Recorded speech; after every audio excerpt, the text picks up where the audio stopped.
Berita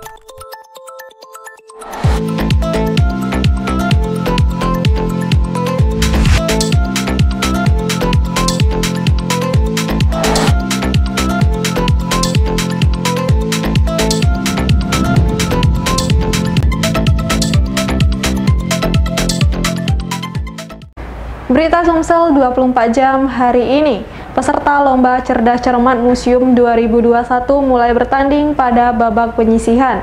Para peserta terlihat beradu cepat menjawab soal dari Dewan Juri, bertemakan membangun generasi muda berkarakter dan berwawasan budaya.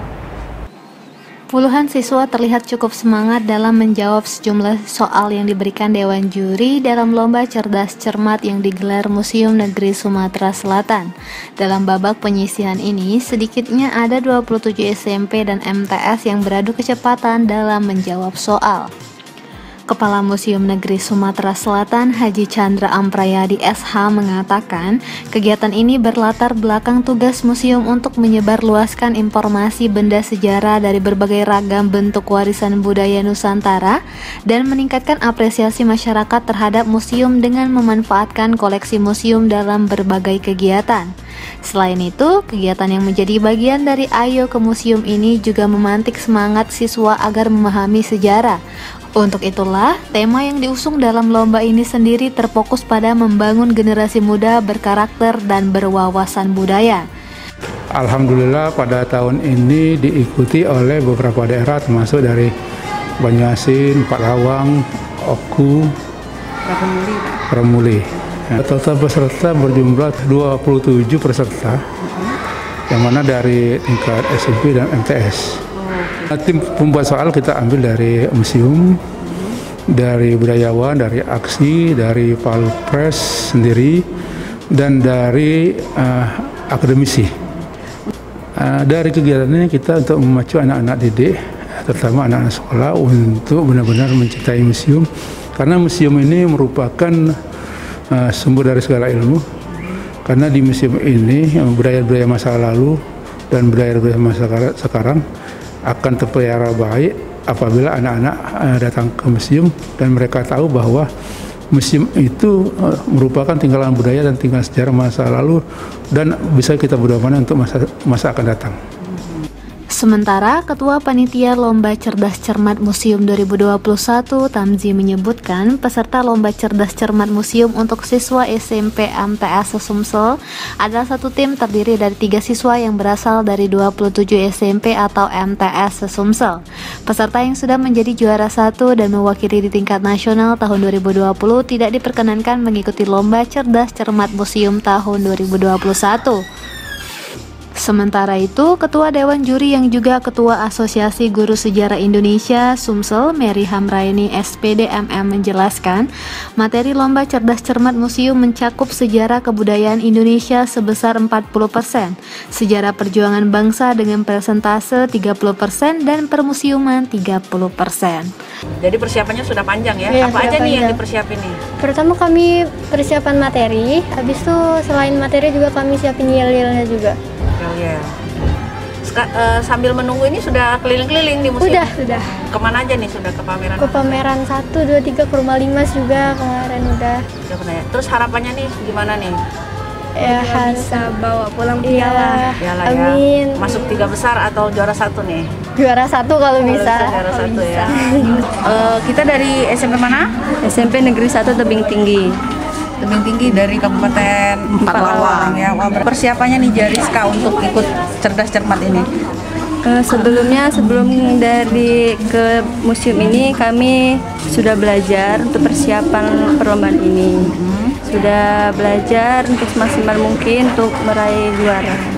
Kebenaran ini adalah lomba yang pertama kali kami ikuti. Jadi kami belum berpengalaman, apa yang kami baru mau melihat-lihat apa yang perlu kami pelajari dari sini. Kebenaran kami dapat sesi yang ketiga jam 7, jadi kami bisa lihat-lihat peserta sebelumnya ya.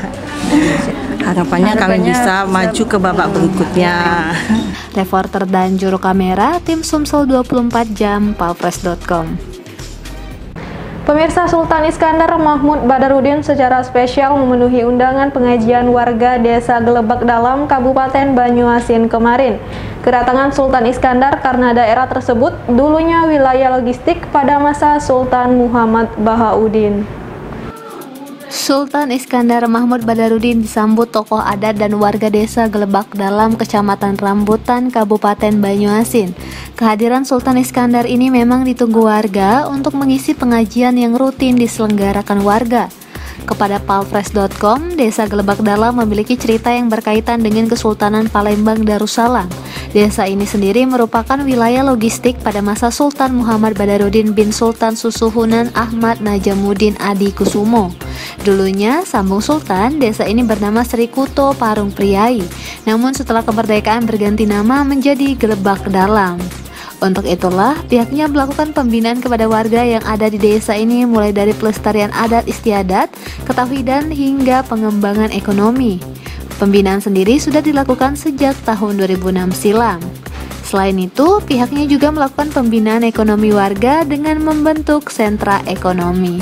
Assalamualaikum warahmatullahi wabarakatuh. Saya Sultan Iskandar Mahmud Badarudin dengan Temenggung, Sri Kuto Parung Priai.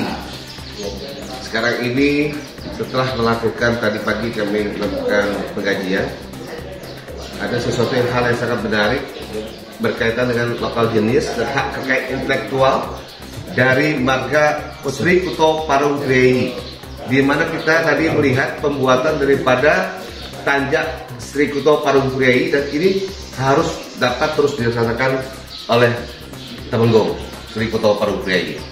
Untuk ini akan diadakan suatu penelitian, kemudian pembuatan tentang tanjak Sri Kuto Parung Priai yang merupakan lokal jenis hak kekayaan intelektual leluhur di zaman dulu yang kalau tidak dibagikan sekarang akan mengalami gradasi kepunahan. Reporter Trisno Rusli, palfresh.com.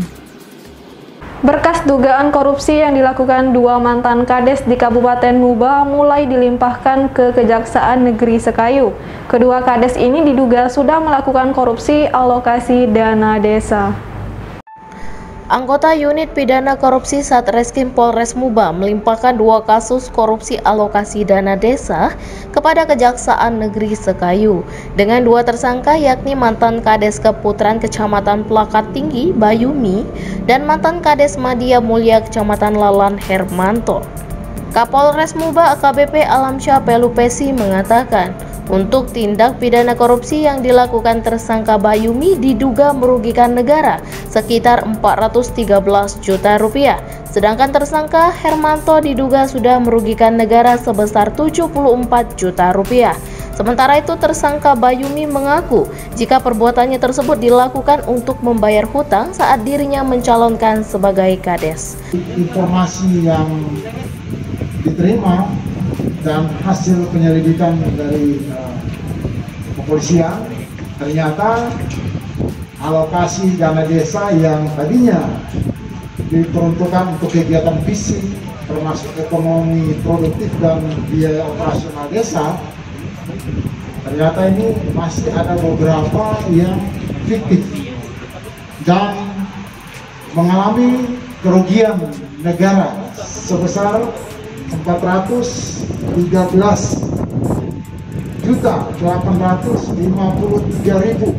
rupiah. Ini dipergunakan oleh tersangka untuk membayar hutang dalam pencalonan yang bersangkutan sebagai kepala desa pada saat itu. Reporter dan juru kamera Firdaus, palfresh.com. Apa yang dilakukan oknum pengasuh salah satu pondok pesantren di Ogan Ilir berinisial J sangat tidak patut dicontoh. Harusnya mengayomi para santri, dia malah mencabuli korban dengan iming-iming imbalan sejumlah uang. Mirisnya, korban aksi pencabulan oknum pengurus ponpes ini mencapai 12 orang santri laki-laki berusia belasan tahun. Akibat perbuatannya, pelaku ditangkap Subdit 4 Remaja Anak dan Wanita Diskrimum Polda Sumsel. Terus menundukkan kepala, J dengan wajah tertutup masker tanpa sesekali menjawab pertanyaan di Reskrimum Polda Sumsel, Kombes Hisar Sialagan. J adalah oknum pengurus salah satu pondok pesantren di Ogan Ilir yang ditangkap siang tadi karena dugaan kasus asusila yang dia lakukan pada 12 santri di ponpes tempat dia bekerja. Kepada Kombes Hisar Sialagan, J mengaku melakukan tindakan asusila tersebut untuk memuaskan diri. Dalam kasus tersebut setidaknya ada 12 santri laki-laki berusia belasan tahun yang diduga menjadi korbannya. Perbuatan itu menurut J dia lakukan dari Juni 2020 hingga Agustus 2021 lalu. J mengaku bahwa aksi yang dilakukannya itu dapat dengan mulus dilancarkan karena mengiming-imingi korbannya dengan uang. Kau ngelakuin ini berapa lama? Dari 2 tahun ke belakang. Kenapa kau lakukan? Sedikit. Kenapa kau lakukan? Alasan kau ngapa? Iya, apa? Tega. Apa kepuasan? Apa pecah mano? Apa lanang galo?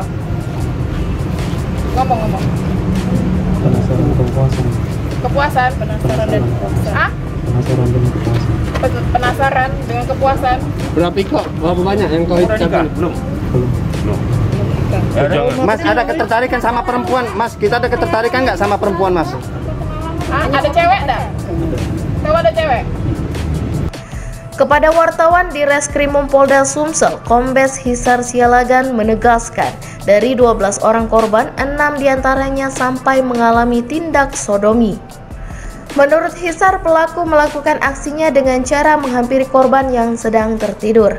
Kalau korban tidak mau menuruti kemauan pelaku, maka dia akan diberikan hukuman dengan cara masuk ke dalam gudang dan dikunci.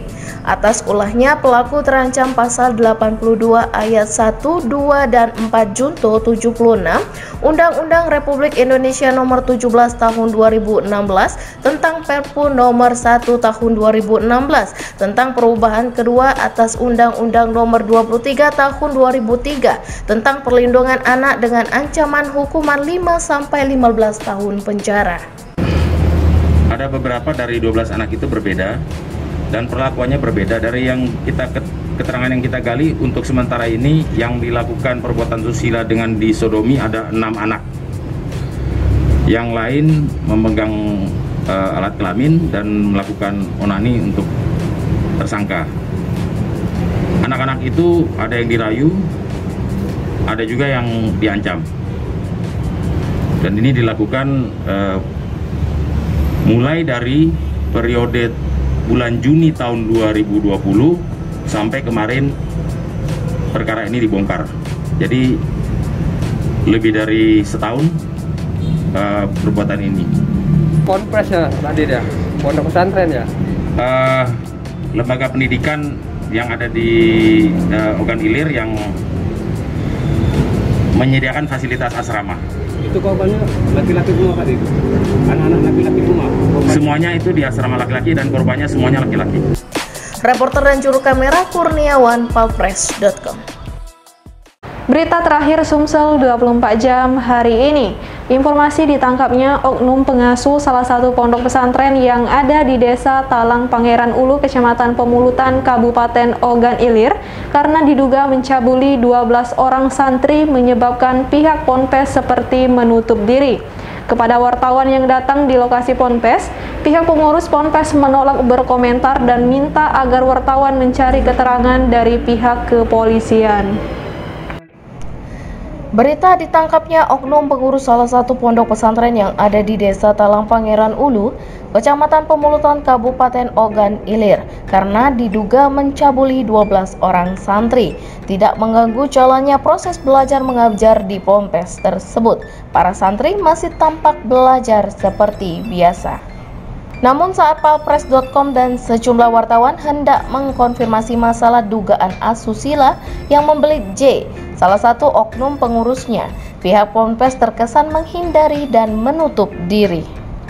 Bahkan perwakilan ponpes menolak berkomentar pada awak media yang sudah menunggu hampir 1 jam, seperti ditegaskan Mas Rawi, perwakilan ponpes tersebut. Mereka menolak memberikan keterangan terkait adanya tindak asusila yang diduga dilakukan oknum pengurus di Ponpes tersebut. Ia hanya meminta awak media supaya mencari keterangan dari pihak kepolisian. Warga sama-sama menjaga anak kita masing-masing. Kami juga tanggung jawab menjaga anak-anak yang dititipkan di sini untuk tetap fokus belajar dan tidak diterpa isu yang tidak terkait dengan mereka. Cuman dengan kasus ini akan apa yang sudah jadi tanggung jawab kami itu yang akan kami kerjakan. Tapi artinya melindungi dong tersangkanya atau gimana? Nanti kami melindungi tersangka lah di mana tempatnya. Izin saya mohon maaf bukan mengusir, mohon maaf saya menyampaikan pesan. Pesan dari Mudir nih, Mas? Hanya itu yang harus kami sampaikan. Pesan itu pesan dari Pak Mudir. Pesan dari pengurus pesantren ini. Yayasan. Siapa Pak namanya Pak? Cukup Bapak Ibu ya, mohon maaf Pak Mas Redi, makasih ada ya. trauma ada anak-anak kita Pak. Apa proses belajar mengajar masih tetap jalan. Allah yang sudah jadi kewajiban kami, itulah yang akan jadi fokus kami. Kewajiban kami tunaikan insya Allah. Sebelumnya seorang oknum pengasuh salah satu pondok pesantren di Ogan Ilir berinisial J ditangkap oleh Subdit 4 Remaja Anak dan Wanita Diskrimum Polda Sumsel siang tadi. Pasalnya J diduga telah mencabuli korban dengan iming-iming imbalan sejumlah uang. Mirisnya korban aksi pencabulan oknum pengurus Ponpes ini mencapai 12 orang santri laki-laki berusia belasan tahun. Perbuatan itu dilakukan pelaku dari Juni 2020 hingga Agustus 2021 lalu. Pelaku J mengaku bahwa aksi yang dilakukannya itu dapat dengan mulus dilancarkan karena mengiming-imingi korbannya dengan uang. J juga mengaku tega berbuat asusila tersebut demi mendapatkan kepuasan pribadi. Reporter dan juru kamera Wijan Palpres.com. Demikianlah berita Sumsel 24 jam hari ini. Untuk pemirsa Sumsel 24 jam, jangan lupa tetap menerapkan protokol kesehatan seperti menjaga jarak, mencuci tangan, dan menggunakan masker. Saya Sri Devi, sampai jumpa.